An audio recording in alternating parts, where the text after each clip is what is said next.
everybody, and welcome to this lesson on mass. As you notice, we've started a new unit on measurement, and you can measure things on a scale, solids, and you can measure liquids, and that's called capacity. So today we're starting with looking at the scales where we might measure things around a kitchen, and we have carrots, candy, and flour to measure on different types of scales. So notice that underneath the carrots, you see kg where it's measuring. Underneath the candy, you see just a G for grams, and underneath the flour, you also see a G for grams, but it's a different scale. So we are going to take a guess at what you think those scales are saying. I would like you to look at the red line, and the red arrow rather, that is pointing to the numbers, and be careful to notice if it's exactly on a number or halfway between two numbers and what that unit of measurement will be. So go ahead and make some notes in your book about those measurements. Okay, let's do the first question. Make sure you've got your WALA on the top of your page, scales in grams and kilograms. Make sure you've got your date numerically. So it's the 8th day of the 6th month, 2020. So that's June 6th. Then you can put activity 1 down here.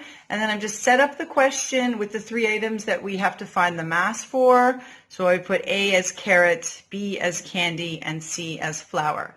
And I double checked the scale to see which unit of measurement we were using, and carrots are being measured with a scale that's measured in kilograms, and for the candy and the flour, it's both the little g, so we know those are grams.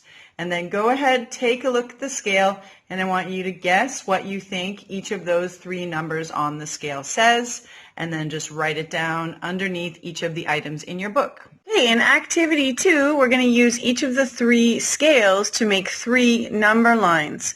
So we're going to ignore the little red arrow, and we're going to look more specifically at the scale.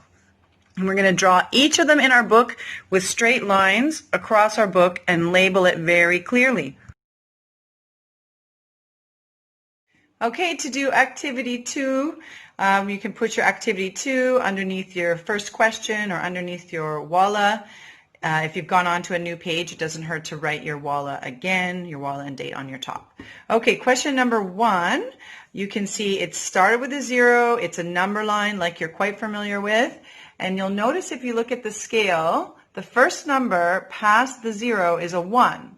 So this number, but I have a half here because you're going to note every increment that is half as well as the whole numbers that you're looking at.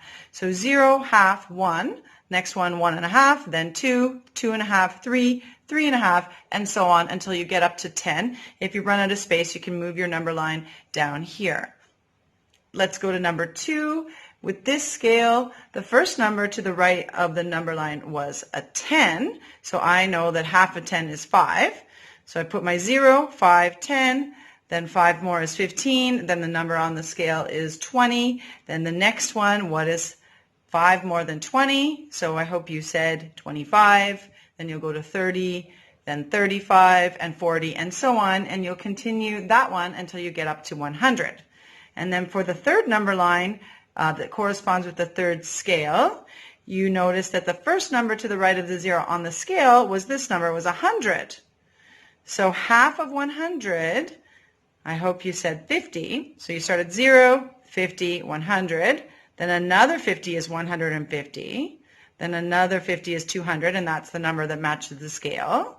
Then after 200, I hope you're thinking 250, then you'll go to 300, then 350, all the way up to 1 kilogram, which is the same as 1,000 grams. So you'll have a 1,000 on your end of your number line.